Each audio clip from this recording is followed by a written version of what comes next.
कांवड़ मार्गों पर जहां एक तरफ खाने पीने के होटलों की चेकिंग हो रही है, तो वहीं अब शराब की दुकानों को भी ढका जा रहा है।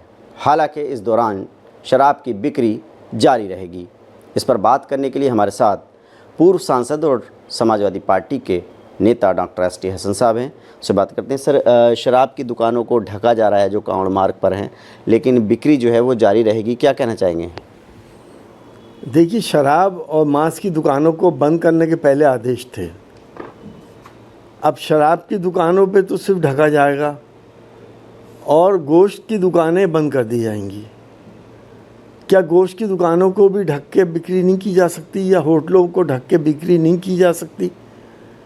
क्योंकि शराब से बहुत बड़ा रेवेन्यू मिलता है सरकार को। तो सरकार अपना इंटरेस्ट देख रही है, लेकिन जनता का इंटरेस्ट नहीं देख रही कि वो गरीब लोग जो होटल चलाते हैं या गोश्त बेचकर अपनी रोज़ी रोटी कमाते हैं, उनको तो बंद कर दिया जाए और शराब की दुकानों को खोल दिया जाए। बहुत बड़ी ये डिस्पैरिटी है और बहुत बड़ा, मैं कहूँगा कि ये अन्याय है। मतलब आपको लगता है कि नॉन वेज के होटल जो बंद कराए जा रहे हैं और नॉन वेज की बिक्री पर जो रोक है, लेकिन शराब की बिक्री पर रोक नहीं है, तो आपको लगता है कि ये भेदभाव वाला फैसला है?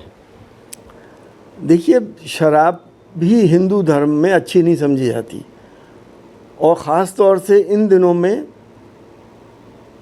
इसकी बिक्री से, इसको पीने से मेरे हिंदू साथी ये बताते हैं कि इससे भी उनकी इबादत में या उनकी पूजा में भी ख़त्म हो जाती है, और ये नहीं करना चाहिए।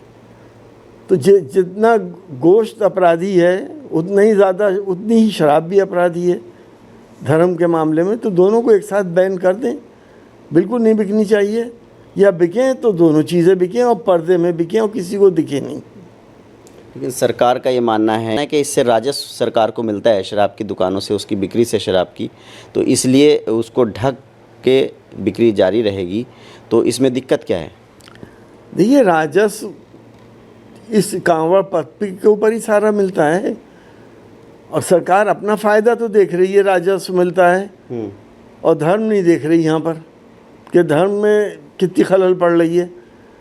लेकिन वो गरीब लोग जिनकी रोज़ी रोटी है, उनको भी तो राजस्व मिलता है अपनी रोज़ी रोटी के लिए।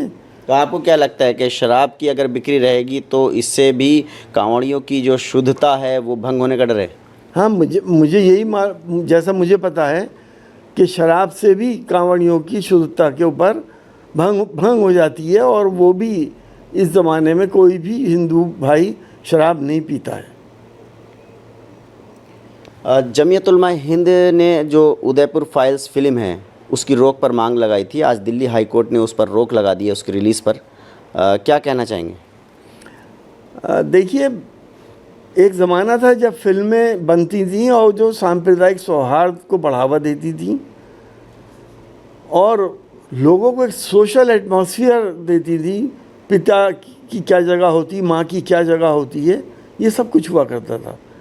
लेकिन मुझे अफसोस है इस बात का कि आज फिल्में भी सियासत कर रही हैं, हिंदू मुसलमान करके एक दूसरे को बांट रही हैं। फिल्मों का ये काम हरगिज़ नहीं था कि वो इस तरह की बनाए। हमेशा पिछले जो भी डायरेक्टर्स थे वो बैलेंस फिल्में बनाते थे। बताइए कि दिल्ली हाई कोर्ट ने जिस तरह से उदयपुर फाइल्स फिल्म की रिलीज़ पर रोक लगा दी है जब तक सुनवाई होगी, तो ये जो फैसला है इससे आप खुश हैं, इसका स्वागत कर रहे हैं?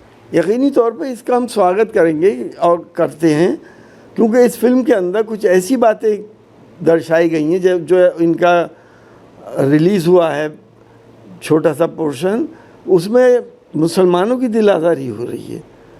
और कुछ लोग ये भी बताते हैं कि हमारे पैगंबर हुज़ूर सरवर कायनात सल्लल्लाहु अलैहि वसल्लम की शान में भी, या उनकी अज़वाज मुताहरात यानी बीवियों की शान में भी गुस्ताखी है।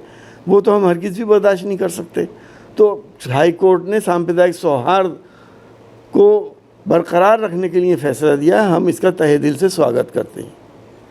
देखिए, समाजवादी पार्टी के नेता का कहना है कि शराब की दुकानों पर भी पूरी तरह से पाबंदी होनी चाहिए, सिर्फ ढकने से ही नहीं बल्कि उसकी बिक्री पर भी रोक लगनी चाहिए, और सरकार के इस फैसले को वो भेदभावपूर्ण मान रहे हैं। उनका कहना है कि जब नॉनवेज के होटल और दुकानें बंद करा रही है सरकार, तो शराब की दुकानों को भी पूरे तरीके से बंद कराए। Ubaidur Rahman, ABP news network, Moradabad.